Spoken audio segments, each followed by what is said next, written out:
চলে আসলাম ঝড় বৃষ্টির আপডেট নিয়ে। আজ রাতে বাংলাদেশের একাধিক জেলায় দেখা যেতে পারে মাঝারি থেকে ভারী বৃষ্টিপাত। তো প্রিয় বন্ধুরা, দেখতে পাচ্ছেন আজ রাতে কিন্তু বাংলাদেশের সিলেট এবং ময়মনসিংহ বিভাগের জেলায় মাঝারি থেকে ভারী বৃষ্টিপাত দেখা যেতে পারে। এছাড়াও কিন্তু খুলনা, বরিশাল, মেহেরপুর, রাজশাহী, রংপুর, চট্টগ্রাম, কুমিল্লা বিভাগের জেলায়, ঢাকা বিভাগের জেলায় মাঝারি থেকে ছিটেফোঁটা বৃষ্টি দেখা যেতে পারে। এছাড়াও কিন্তু ঢাকা বিভাগে মাঝারি থেকে একচাপা ভারী বৃষ্টিপাত দেখা যেতে পারে। এছাড়াও কিন্তু আগামী 24 থেকে 48 ঘন্টায় কিন্তু বাংলাদেশের একাধিক জেলায় মাঝারি থেকে ভারী বৃষ্টিপাত দেখা যেতে পারে।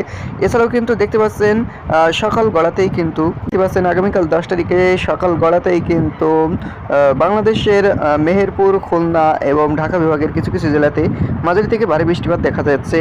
এছাড়াও কিন্তু বজ্রসহ বৃষ্টিপাত দেখা যেতে পারে। যেমন এই মুহূর্তে দেখতে পাচ্ছেন শ্যামনগর, খুলনা, সাতক্ষীরা, লোহাগড়া, ফরিদপুর, নাগরপুর, পাবনা, শাইলকোপা, মেহেরপুর, নগরপুর, কাপাসিয়া, ঢাকাতে। তো প্রিয় বন্ধুরা, এরই মাঝেই কিন্তু সিলেটে মাঝারি ধরনের বৃষ্টিপাত দেখা যেতে পারে।